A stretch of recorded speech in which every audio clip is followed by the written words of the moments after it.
really isolation. Now, this is the cheapest and most fundamental, and for some institutions, if you can do nothing else, put it in a bag, and at least get it away from, if you know you've got an active infestation, get it away from some of your other collections. And, you know, it can act as a form of remediation unto itself.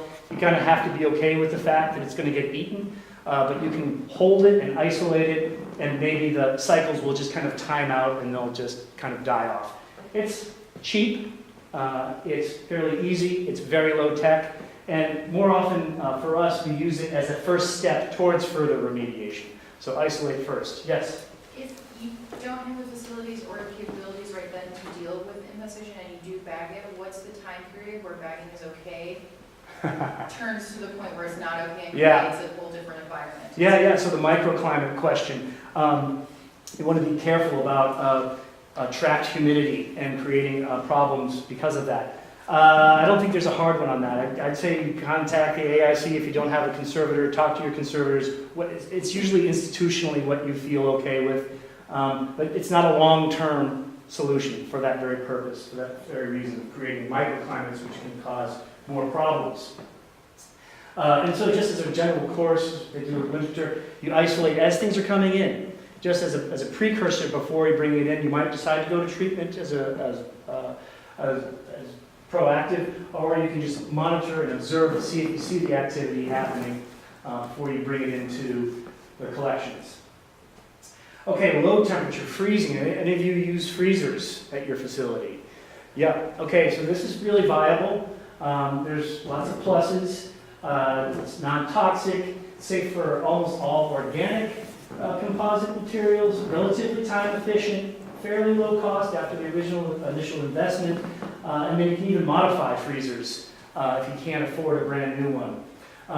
It can be expensive on the con side. They often can't be as large as you'd like them to be. Walk-in freezers, we'll take a look. Those can be major facilities to install and maintain. Not appropriate for all materials. And you also really need to be careful of the false confidence. So if you've got like a freezer protocol in place, make sure you're hitting the temperatures you need to hit. You know, check the literature. Here, you know, and this is kind of a moving target. There's a lot of conversation about what the right temperatures and time is, but I think this is one that we work with.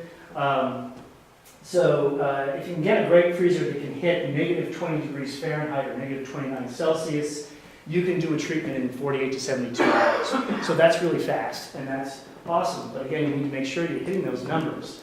And for me, I'm always concerned with, well, what if I've got like a pile of woolen blankets that are really insular, right? What's going on in the core of those wooden blankets? Are we hitting the number there?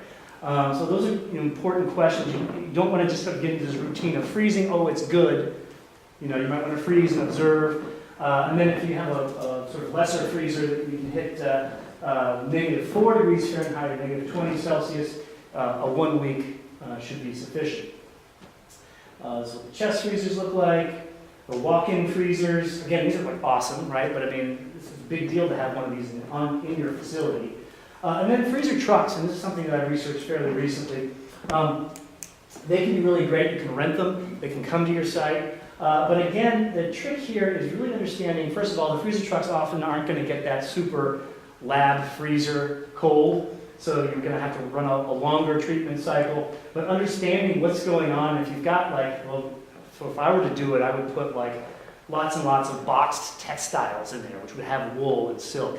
So how am I going to know what's going on in the center? And how open does it need to be? And so that's one of the tricky parts about that, is really understanding that you're hitting the right numbers and going for the appropriate time. Here's a really great low-tech treatment. Again, you need to consult with your conservators and your appropriate professionals before you use this, but it can be very effective, as simple as putting the object into a black plastic trash bag on a hot, sunny 90 degree day. If you can get a temperature probe into the plastic bag and seal it and hit 130 degrees Fahrenheit and sustain that for 2 to 3 hours, don't quote me on that, but that's roughly the way it works. Then that can be an effective treatment and very low cost, very low tech.